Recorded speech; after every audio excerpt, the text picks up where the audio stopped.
Welcome back to Taste Toast Travel. I'm Tara, And I'm John. and we're back with another episode full of headlines and hot topics, hot goss, hot news in the food, drink, and Good Lord. Everything's hot. industries. Yeah, it's been a long week, you guys. And yeah, I'm really excited to dig into some of these. I think these are going to be kind of fun because I think there'll be a slightly more rapid fire. Well, maybe yours. Mine, Mine are quicker. there's a little bit to dig into Mine are there, a bit but quicker. But these are really fun. And I will kick it off because I think I have one more than you. So let's just get straight into it. And this first one, I actually found quite last minute. But I saw the headline and I was like, well, I'm intrigued. I gotta know because this is from Wine Enthusiast. It says the best Napa Valley wineries to visit right now, according to industry insiders. What's funny about this to me, and maybe I need to like scour this article in more detail, but I don't know who these quote industry insiders are.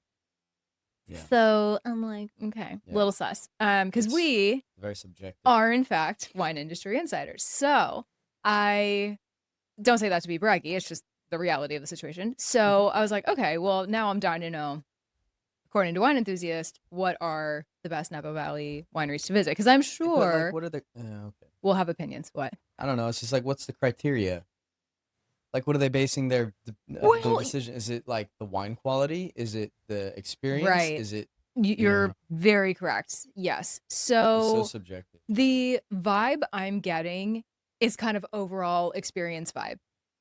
I frankly, from what I'm seeing in some of the, so basically, I'm FYI, you guys, I will link this article in the show notes. You can look at it for yourself. What I'm gathering is there's barely even a note about the wine. It's like very high level, like what they have kind of a thing. Make reds. Yeah, essentially. And like also, it's sparkling or whatever. So I don't know. Some depend. And I'm not going to go through and read every single one. Do but the top 5 or top 3. No, I'll go through. Yeah, we won't go again super in depth. I do want to mention all of them though, because I think it's going to be very interesting. Now, disclaimer, I will say you will barely or really never hear us, for lack of a better term, shit on any particular winery. I don't think it's nice to do because it's so subjective. And so we might have our opinions on it, or, we might be like, yeah, it's pretty touristy, heads up, wine quality isn't known to be amazing compared to some other places, but as always, to each their own. Yeah. I feel like I just need to get that out there. Just different wineries for different folks. Yeah, exactly. And to your point, it really depends on the experience, what you're going for. Are you literally going for the views and the Insta TikTok worthy content, or are you actually here to genuinely enjoy some wine? Like, you don't want to drink swill, like that does depend on where you want to go. Totally. Yeah. So, all right, let's get into it. Let's kick this off. Hit it. So if we had all day, I would totally ask you what you think some of these are. Is it ranked like? I don't think this is in any particular order. It's not like a ranking. Yeah, no. It literally just says here we break down the best Napa Valley wineries. Right. Again, subjective. Worth a visit and where to stay nearby. So actually, this is a pretty helpful article, I will say, in terms of like where to eat, where to stay. They actually, for each one, go into that. So I'm like, that's pretty cool. So yeah, I'm kind of here for it. Anyway, first one, Mayacamas Vineyards and Winery. Oh, cool. Interesting. Yeah. Again, I don't know that is their number one, but if it is, that is an interesting choice. Have you been there? I've never been. I've had the wines. Okay. Very famous. Yeah. Oh, extremely famous. Yeah. It dates back to, well, again, I'm not going to go super into detail into all of these, but their historic stone winery dates back to 1889. Yeah. So yeah, it's probably really beautiful, set high on the face of Mount Veeder. So for those who don't know, it's a gorgeous one of the main mountains in Napa that you will see in the valley. So yeah, beautiful. Okay. Might have to put that on our list. I like that one. This one we can definitely attest to. We've had these wines. We were actually once a wine club member. Oh, Stromsburg? Yeah. Yeah, Stromsburg's cool. Stromsburg's fun. Yeah. Also another very old one. And also a very cool place to go. Yeah, I would say. Bubbles, cool tour. Tour was very cool. That was a cool one, yeah. For sure. Definitely, it's up there. It's pretty far north, but it's great. I agree. Yeah. All right. Next one. Try not to have an opinion before you say the words. Was my Like, laugh? because I want to form my own opinion, Okay, and I'm okay. like, oh, she's gonna say one. Okay, I'm gonna try and I'll try and have a straight face. I'm not known for my poker face, you guys. Don't play cards. Alpha Omega Winery. Yeah, sure. I can see that. I have to continue I can my see laugh. that. I'm sorry. I don't laugh out of like, oh God, they're lame. Like, don't go. I actually, what's really funny is I almost got a job there once. Kind of. I was interviewing for like an event coordinator, manager type role, and it didn't work out one way or another. I didn't want to like work weekends, and it just, it was fine. But I was like excited to work there. But yeah, I can see that. I mean, had their wines. They're definitely it's on like the main little... strip of wineries. Oh yeah, it's got it's very great pretty location. Yeah, yeah. Wines are big cabs, like yeah. It's very big place. Lots of what like, people go to now. tastings. Yeah, sure. Definitely. I want to say they have bocce too. I was gonna say I don't know if they're gonna. Pool with jetting water fountains and outdoor patio for sipping wine. Yeah. Anyway, yeah, like you said, it's right on Highway 29, so I kind of get it. Popular for a reason. All right, so third on the list, AXR Napa Valley. So this confused me at first, given they're way up. We were just laughing about this since Robert Mondavi died many, many years ago, and it said one of Mondavi's favorite Napa Valley wineries, and I was like, what? So Angelina Mondavi is one of the people they are talking to. So I'm starting to understand the insiders that they're talking to here. Okay. In the last one, Nathan Davies is the GM for the Napa Valley Wine Train. So I think he's been spoken to. So anyway, those are the types of people they're interviewing for this. But yeah, so AXR, have you been there? I've never been. No, it's up in St. Helena though. I've driven past it 1,000 times. I've had the wines. They're good. Are they? Yeah. Okay. Close to the owners. Yeah, she's basically saying like great vibe, amazing wines, and ambiance and intimacy that are perfection for a revitalized historic building. Yeah. I really like going to wineries with like cool old buildings and stories, and yeah, I mean, I find it really. Most people do. That doesn't matter to a lot of people. I think. I don't know. You'd be surprised. I mean, you don't fall in love with a wine; you fall in love with a story. Yeah. I think some people could just. You don't fall in love with a brand. You fall in love. A product. You fall in love with a brand. Completely agree with you. I think some people like love the old historic part of Napa, and then I think there's some people that are just like, okay. You don't have to be old and historic to have a cool story. Okay, well that's what I was getting. Okay, never mind. Okay. We're saying like the same thing, but also totally different things. Okay. This next one. You're gonna laugh. See, this next one is an example. Sorry, I said I wasn't gonna like have an opinion. This next one is an example of a more modern one that doesn't have like a crazy, ridiculous long history. Okay. Artesa. Oh. See what I'm saying? Yeah. Yeah, you know how popular it is. No, yeah. I mean, it's definitely popular for many, many reasons. Yeah. So for those who huge place. are maybe not as familiar with Artesa, it's a pretty well-known one. I feel like it's really up and come like in the last. They redid the tasting room. Yeah, it does look really beautiful. Not too long ago. It's up on top of like all the steps to get up there. You get great views. It was in Wine Country, the movie, which we did not like, you guys. I'm so sorry. Like we had such high hopes. This sidebar, we had such high hopes for that movie. Yeah. And all the women in it, they're so great. Bridesmaids was so good. We were like, oh my God, this is going to be, I don't think we couldn't get through it. I think I stopped around the Artesa scene, honestly. I saw that and I was like, oh. Yeah, it was not a good movie. I can't. Anyway. The winery's cool. We tried. It's beautiful. I actually really love the wines. I don't hate them. Yeah. Maybe don't love, don't hate. Yeah, they're great. They are. Yeah, they're not like. They're technically in Carneros, right? On the Sonoma-Napa border. Yeah, they're not like offensive, right? They're just like. They're just kind of there for you. Yeah, they don't offend anything. They're good. Just like they have some fun different varietals. I think that's what I appreciate about them. They're not necessarily Spanish because they're owned by a Spanish company. So I wish they did more Spanish one. Yep, I hear you on that. I would agree. But yeah, it is a beautiful one. The views are amazing. Pretty much almost every time my friends come up here, let's go to Artesa. It's actually not. It's not super far from where we live too, so that's nice. But yeah, it's a good, solid, like trustworthy. It's like a people pleaser winery. Yep, exactly. I'm trying to I can not have tell. a face. You're going to probably appreciate this next one. This is really hard. Promontory. Oh yeah. I mean, shit, who wouldn't want to go to Promontory? Can you give a little background on Promontory for those who Yeah, it's aren't in familiar? Rutherford. It's owned by Bill Harlan's and his son Will.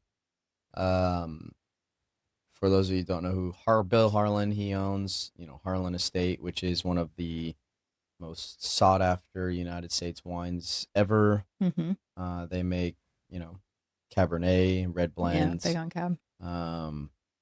Their bottles of wine go for thousands of dollars per bottle. And then they pretty much started Promontory as another project. Yep. And it's just a really, really well-known place for, those highly sought after, like allocated cabs. Pretty hard to get into, right? It is. Yeah. I would say. Yeah.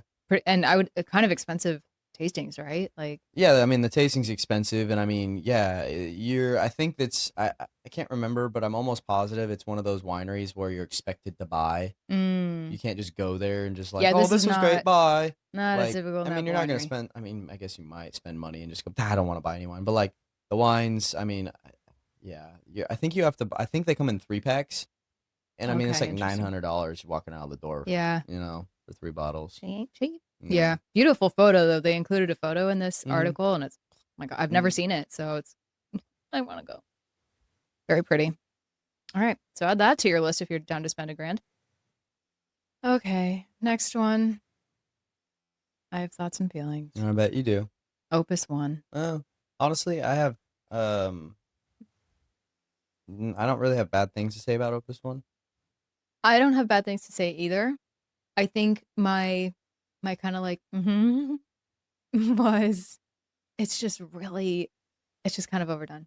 It's just one of those places that so many people. It's just one of those ones that are just like high on the list. Yeah, I of mean, everyone that wants to come here. Like, we're going to Opus. And we go, how original. Of course you are. Like, can we do something a little bit different? But I mean, yeah. I mean, it's beautiful. The wine's it's really good. For a reason. I like the wines. I feel like they went through a phase where they were good and they were like meh, and now they're like really good again.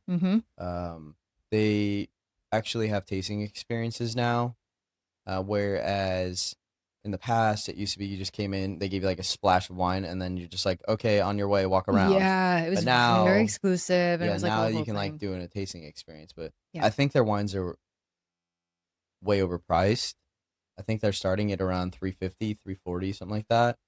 And then if you go in back vintages, they easily, like, just a few years like back into the library, you're looking at like $600 plus per bottle. Oh my God. Yeah. That's too many. Yeah, it's a lot of money. That's too many dollars. But yeah, it's Opus One. For those who don't know, it was founded by Robert Mondavi and Baron Philippe de Rothschild in 1978. So, yeah, they're known for their Bordeaux styles: Cab Merlot, Cab Franc, Malbec Petit Verdot. It's what a lot of people like. What a lot of people come to Napa for. So they're very much, and it's very pretty. Right now, they're kind of French style too, which is cool. Oh, are they? Yeah. I'm kind of down for that. It's like a really pretty place too. It's like covered in grass. It's not worth going. It's just, again, we're industry insiders. We hear a lot, and it's just there's, I think we could name 5 that anytime we talk to someone who's coming here or whatever, like, these are the ones we're like, of course you are. Yeah, like, we get a little more creative, please. Even any of the ones that I've listed so far are good, alternatives. Yeah. What's really funny, I'm just going to note on this one where it says where to eat, the French Laundry. I'm like, are you kidding me? Yeah. I think they're going with like, okay, if your price point's Opus, then you can do French Laundry, which we just talked about in last week's episode, the wine heist of the French Laundry. That's so crazy, yeah. Check that out. That was a really fun story. All right. Just pop in to have some French laundry. Yeah, that's what it like makes it sound like. I'm like, see if they have any openings. It's not like they are booked out 3-4 months in advance. Like, yay. Anywho, all right, next one I've been to multiple times. Trefethen. I've never been there. Really? Yeah. Yeah. Grew up down the street. I was gonna say it's not far from like where you've been. Yeah. It's a very cute place. I went there. It's cool. It's like an old family owned. Yeah, and I love that I think it's still family owned, and Yeah, it's a really cool it's actually it's a good, it says it here. I'll get this right. It's a 3-story wooden gravity-fed winery, a design in which production takes place on at least 2 levels, allowing for a gentler, less interventionist approach, and tasting room in one. It's really cool. The tasting room, at least where we were doing a tasting, was I think they had it on a few different levels, but we were at the very top, and it's very pretty. It's just a very pretty building, and it's yeah, I remember liking the wines. I Sure. certainly wasn't turned off by them or Yeah. anything. I've had the That's wine. where Just I never been. usually am just like, I can always remember if I really, really liked the wines and they were memorable, I can usually remember something specific about the wines. If they were kind of meh, I'll remember it as Meh. meh.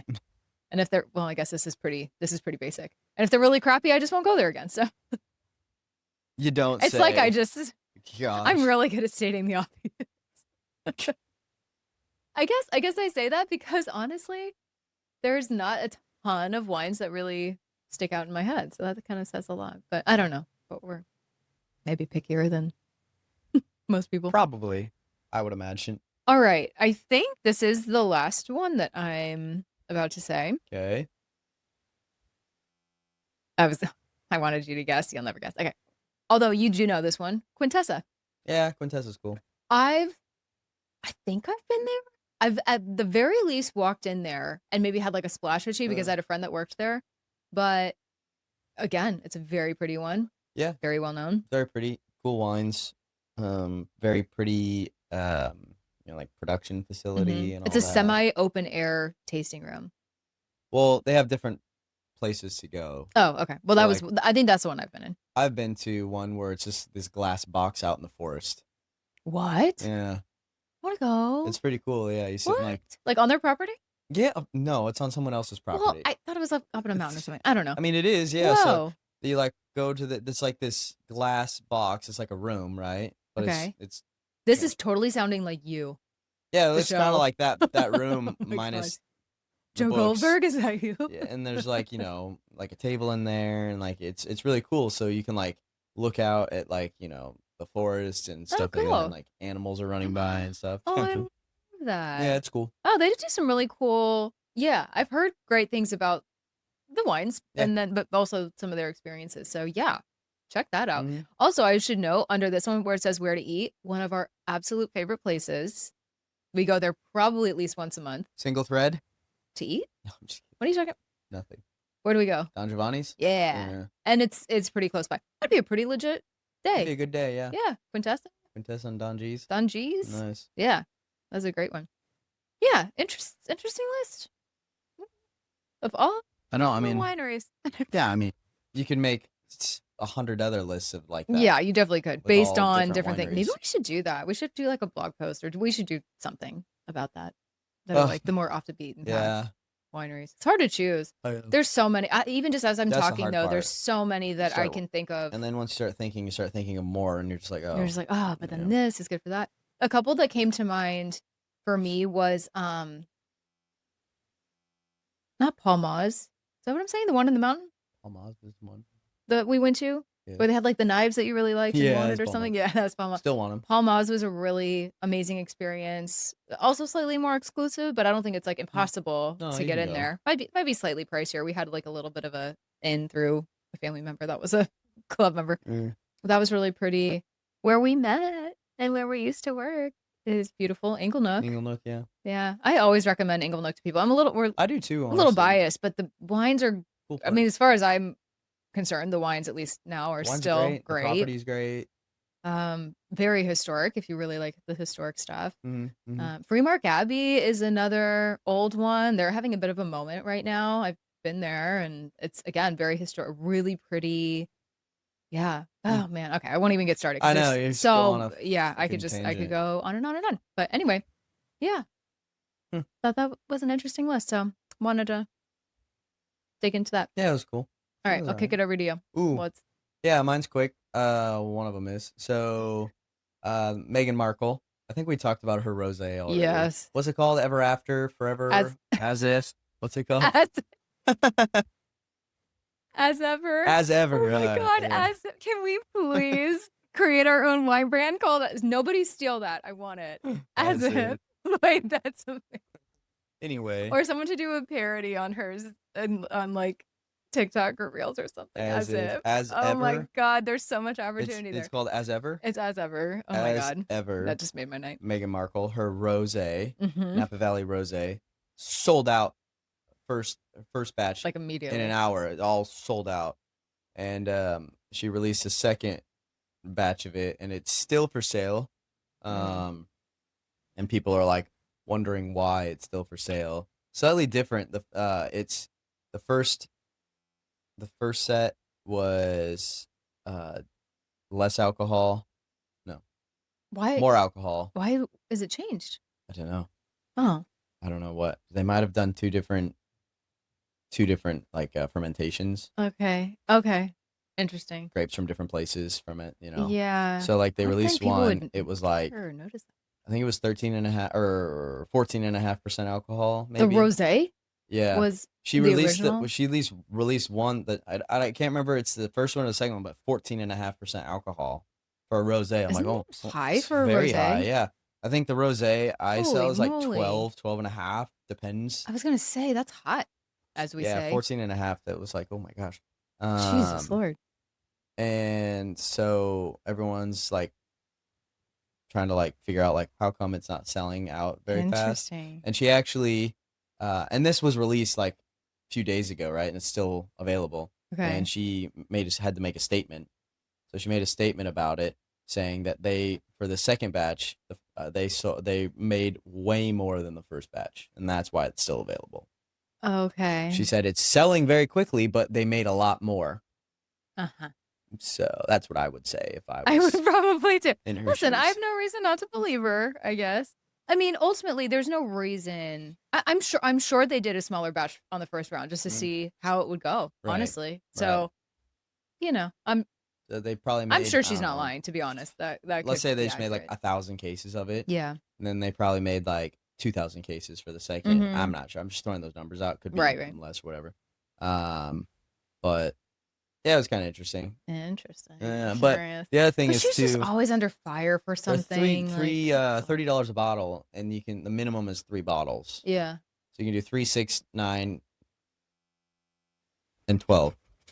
Math is hard. No, I was trying to remember if there was a 9. I think it's just 3, 6, and 12 you can do.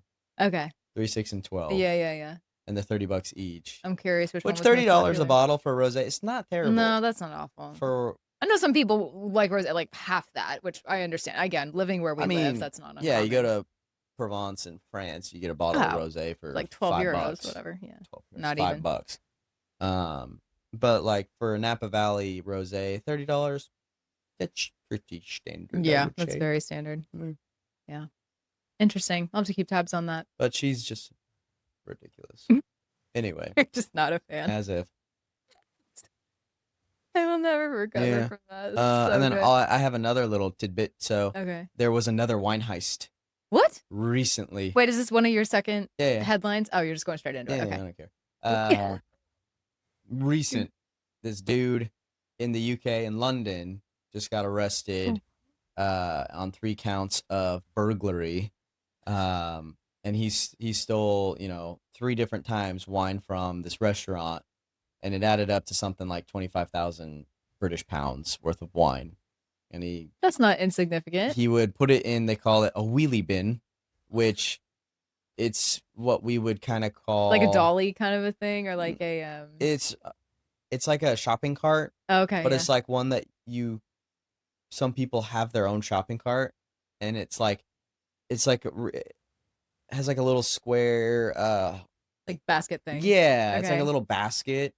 And so he would just like pile the wine in that, and then he'd roll it out to his tuk-tuk, and then he'd drive off. What? Yeah, his tuk-tuk. How did he? And they caught him on camera. I have questions. Yeah, how did he just? So he just filled it up like in the store. Yeah, well, he broke in. Oh, like at night during the day. I guess it broke must have in been at night. 3 different times, and then another time he didn't take anything. What? I know. Okay, well, this man is not sane, obviously, but yeah, I have questions. I know, yeah. For him. Yeah, it just recently happened, so it's not like he's got. So they just like started noticing He that just pled guilty to it. So wine. Well, yeah, if you're on camera, yeah, I mean, what else are you gonna? yeah, Although people do weird things all the time. yeah. Um, what was I gonna say?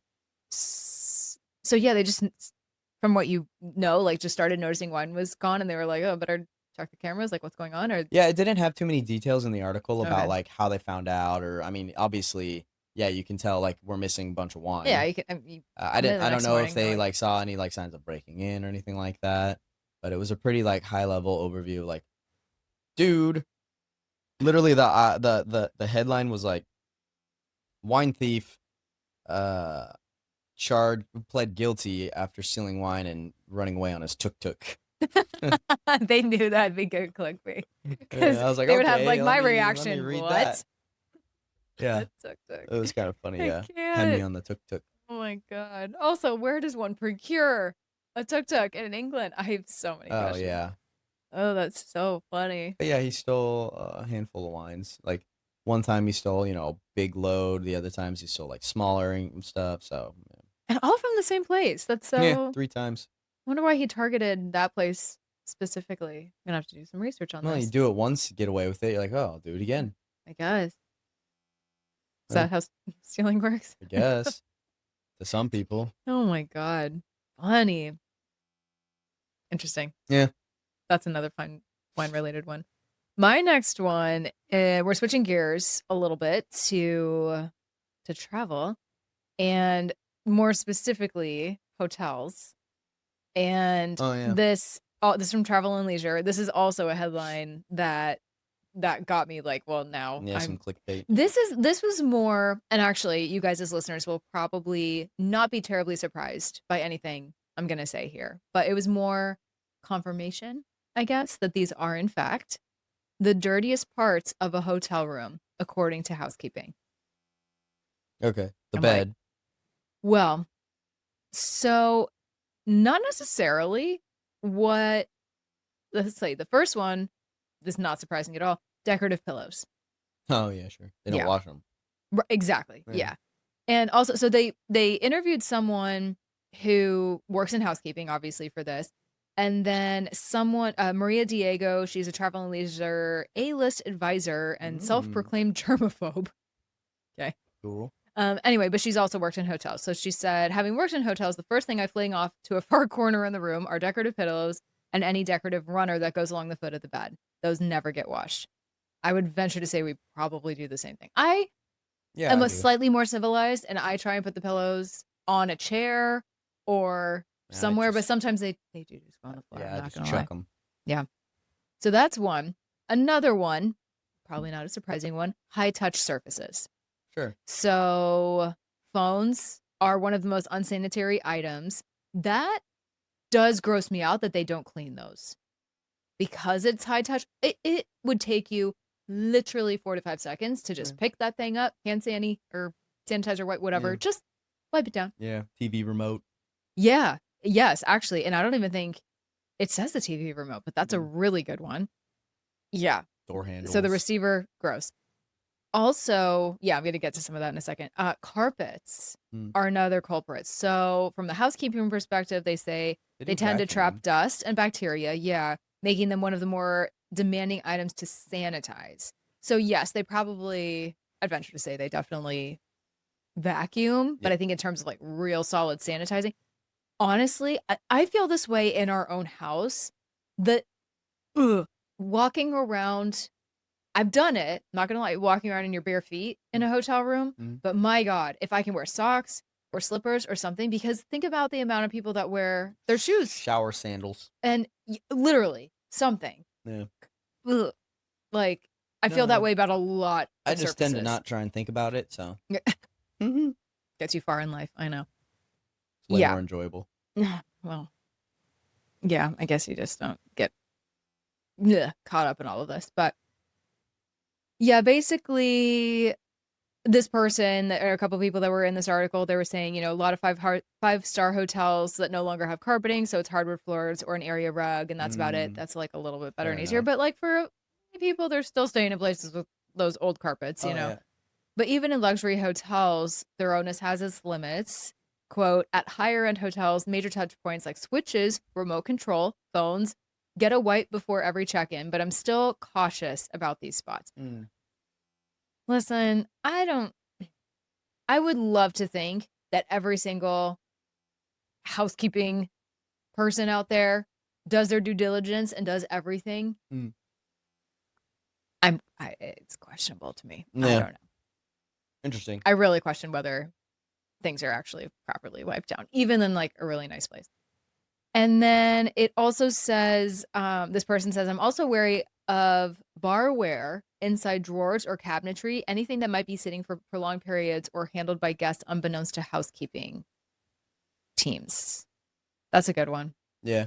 Kind of didn't. I mean, like you think about that, but then not really. It is like, wow, when was the last time this was touched? I don't know. Yeah, true. You know, not kind of the part of the normal checklist. And then in terms of the bathroom, this person also says, I also won't take a bath in a hotel unless it's a super luxe 5-star hotel and only if it's a non-jet bathtub, which again kind of makes sense. There's a lot of bacteria and stuff that can probably get kind of caught in there. But also like hard to reach spots such as high ceilings, chandeliers, ceilings fans, curtain rods, and shower heads are often neglected. Yeah. Ew. That grosses me I mean, out. it's all pretty what I would think, yeah. Yeah. Yeah, none of that was particularly surprising. One of the reasons I actually wanted to bring it up because I want to hear from you guys as listeners. Do you sanitize like when because in this article someone who was being interviewed was like this germaphobe woman, yeah, she was just like who travels a lot. She's like, this is what I always do. I see this a lot on like TikTok and on Reels and stuff too. People going into their hotel rooms and like wiping things down or like they do some of these things because they just like don't trust it. Yeah. But I'm curious. I want to reflect this back to anyone listening here. Let us know if you go in and do any like disinfectant cleaning, if you're more like my lovely husband and don't care, or just maybe care, but just try and like ignore it and just ignore it. Pretend it's not happening. Yeah. Huh.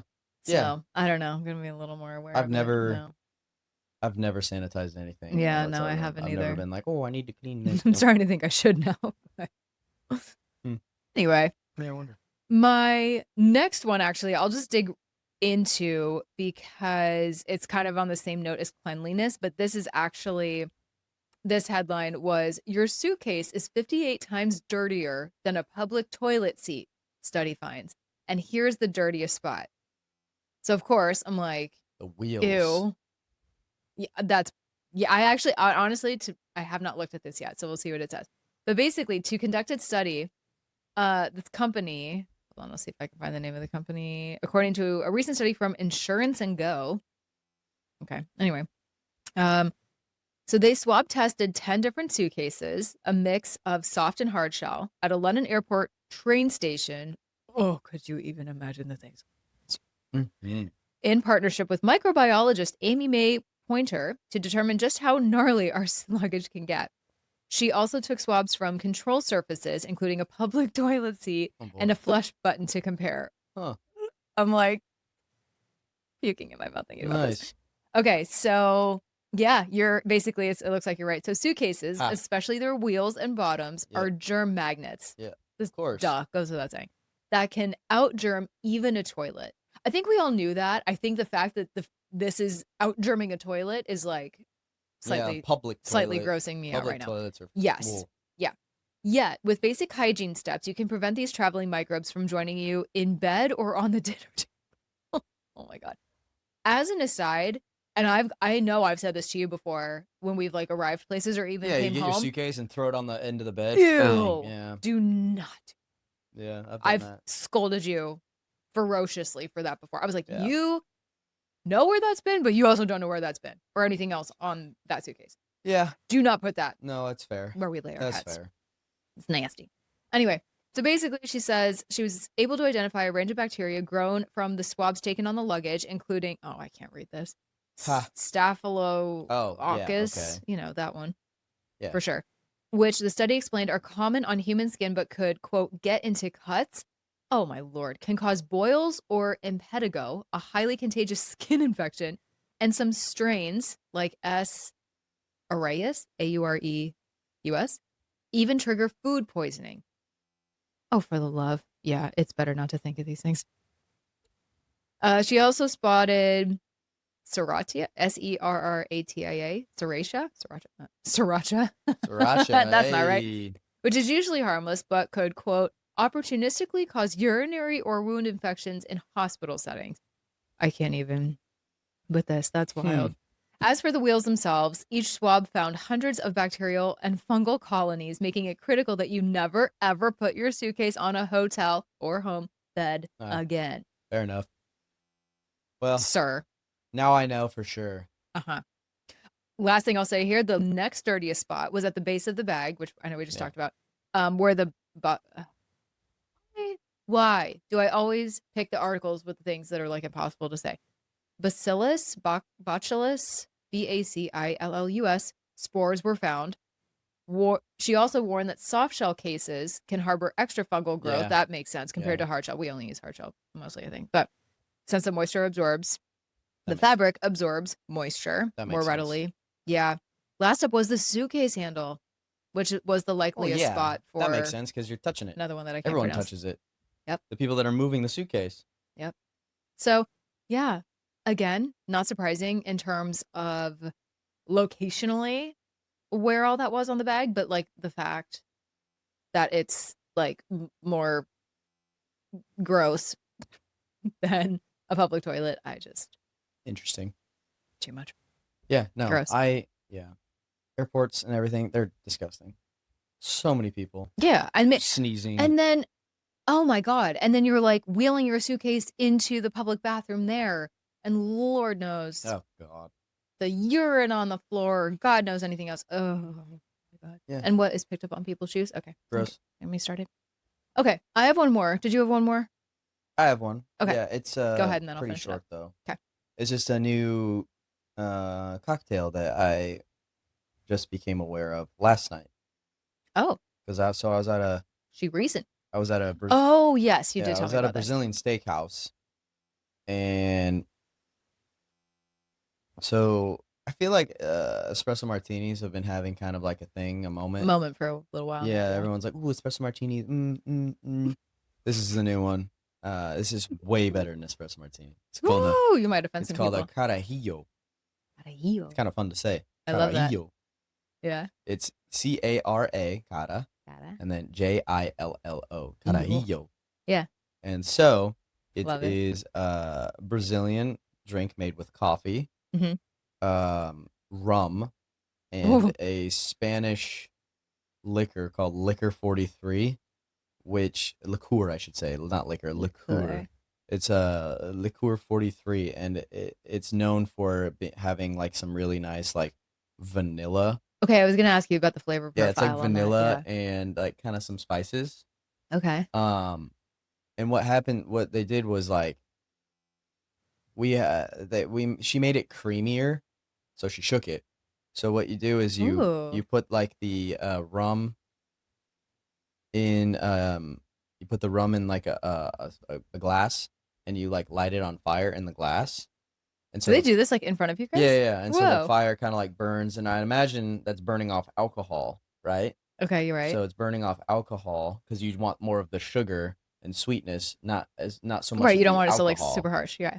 And so you do a little bit of Liqueur 43 in a glass with ice, espresso on top, and then you light the rum, and then let the rum burn for a while, and then blow it off, and then pour the rum in there, and then you shake it, and it comes out, and it looks, when it comes out, like kind of like a frothy latte.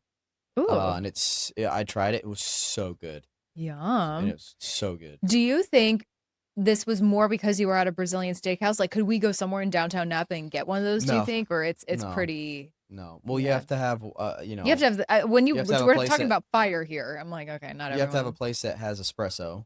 Right. You have to have a place that has Liquor 43, which it's not the most popular. I've never heard of it. Yeah, I mean, I know about it, but it's like the only thing I've ever heard of it going into is this cocktail. Okay. Carajillo. But yeah, definitely gonna get the ingredients to make them. Okay. So good. I'm down. It was so good. Yum. Yeah. Okay.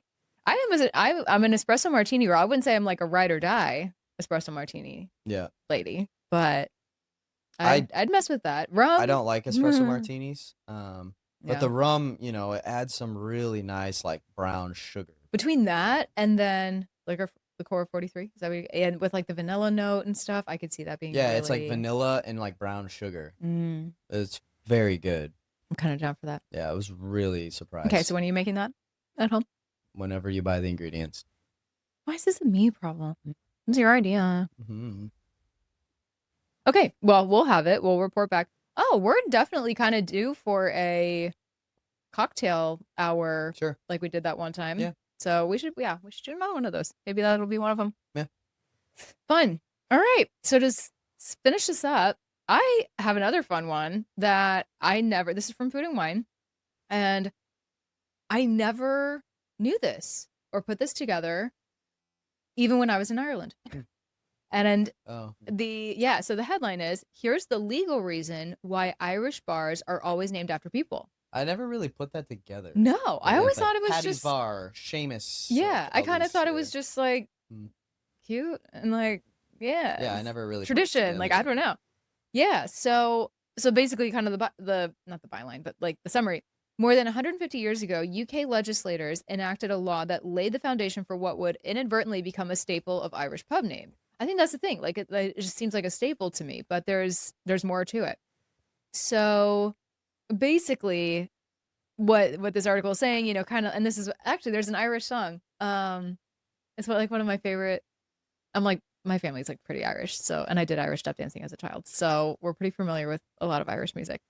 And fun fact about me, and I can't remember the song, but it basically is like from County, what is it? County Bay from Derek. Anyway, basically saying like all around the world you can find an Irish bar. So that's what this is essentially saying. You know what song I'm trying to think of, right? Anyway, so while the locations, might vary around the world, one thing stays consistent. If you walk into one of these establishments, it's likely going to be named something, Murphy's, Kelly's, O'Malley's, some other Irish surname. And that's not an accident or a coincidence. Rather, it's due in part to the UK's Licensing Act 1872, which came out about while Ireland was under England's rule in an effort to regulate Irish pubs. So it also goes on to say this certainly wasn't the first attempt to manage Ireland's pubs, but it's important to understand a bit more about the country's long history with pubs. I won't go quite into all of this, so they could but easily identify an Irish pub. No, not quite. I will say this. Okay, actually, I will say this little part here because this is actually interesting. And this is so cute. So it says to take things back, Ireland is home to Sean's Bar in Athlone, where I've actually been because I went on a trip with my dad, like father-daughter trip to Ireland. That was one of the places we went. We were like kind of crossing back over from like the east to the west of the country, and I think my dad thought we like had some family from there at one point. Anyway, it's an interesting, cute little town. But I think I'm pronouncing it wrong. It's like Athlone or something. Anyway, It's all Gaelic and weird. Yeah. I'm botching it clearly, but it was established in 900 AD. Cool. Wrap your mind around that, making it one of the oldest bars in the world, according to "Ye Have No Homes to Go To: The History of the Irish Pub" by Kevin Martin. Anyway, but even before that opened, kings in the 6th and 7th centuries operated under Brehon law, Brehon law, under which they were expected to have a local brewer who always had beer and food available for free to their subjects. Naturally, since these establishments became popular social spots for people who like to stop in, chat, and have a drink, like Irish pubs today, over time, drinking spots that weren't sponsored by the monarchy started popping up. Then came the attempts to regulate them. In 1613, legislation was passed that stated you needed to have a license to operate a tavern. Fair. However, it wasn't well enforced. Similar acts were legislated, et cetera, et cetera. But the law that seemed to stick the most was the Licensing Act 1872, which outlawed public drunkenness, mandated pub opening and closing times, and perhaps most notably, made it so, quote, all pubs were required to display the owner's name above the door. Oh, that's funny. Isn't that interesting? So the legacy of this law is often cited as one of the unique features of the Irish pub. So every time you go to an Irish pub, the owner's name is the name of the bar. Yes. A lot of them fucking. Well, now I'm kind of, I am, now that I say that, and I don't know. A lot of O'Malley's. Yeah. I'm wondering, like, let's say someone with the last name O'Malley, right, started it, but then sold it to someone who's not an O'Malley. Like, would they have to change the name? I don't know. Yeah, true. So anyway, there might be something to that. I feel like as long as it's an Irish name, nobody cares. Just like as long as you're one of us. Yeah, you're not going to go to Ted's in Ireland. But last thing it says, the idea behind the legislation was to increase accountability for pub owners. In other words, if a law was broken, the police would know exactly who to contact. Yeah. It also made things easier for tax collectors seeking their dues. Yeah. Of course, many things have changed over the past 150 years. Oh, this might answer my question. Let's see. Rules and regulations have since relaxed so that Irish bar owners no longer have to legally put their names on the pubs. Yet tradition seems to still have stuck. I love that. Yay, Ireland. So to this day, more than a quarter of Ireland's pubs include a first or last name. And in the U.S., over 50% of American Irish pubs have a surname. Yeah. So it's funny, as it's, even though legislators like weren't trying to mess with branding or like do any of this, they kind of like lay the groundwork for this tradition. That's pretty funny. Yeah. Interesting. Never knew that. I had no clue. Next time we go to Ireland, I've never given it any thought. Me neither. I just thought it was like, this is such a cool, it's an fun Irish name. Why Irish not name the pub an tradition, Irish name? Like, I know, yeah. but it has legal roots, so that's cool. You'll figure that out. Yeah. That's all I got. Cool. Is that it for you? That's it. I felt like we had some other good. We came across some other interesting headlines this week. Oh, one was like Coca-Cola's now using. Oh yeah, they have to use cane sugar. They have to use real sugar. But I was also reading it. We'll have to look into this because there was another article I read that it was like, but there's kind of a weird, but it's like they're not getting rid of high fructose corn syrup completely. So I don't know. I'll report back on that one. But I'm some other like random very things much happen. pro cane sugar. Me too. Yeah. Well, anything not high fructose corn syrup. I'm just speaking in Coca-Cola, like original Coca. I don't give. Oh yeah, there is a notable difference. That's true. Real Coca-Cola, man, hits different. It's different. No, it's the best. It does. Yeah. All right, guys. Well, that was plenty of headlines, I think, for today. So we'll leave it there. But let us know. Seriously, please let me know if you sanitize your hotel rooms or do anything to your suitcases or any. I'm so curious. But anyway, thank you guys so much for tuning into this episode with us, and we'll see you next week. Cheers.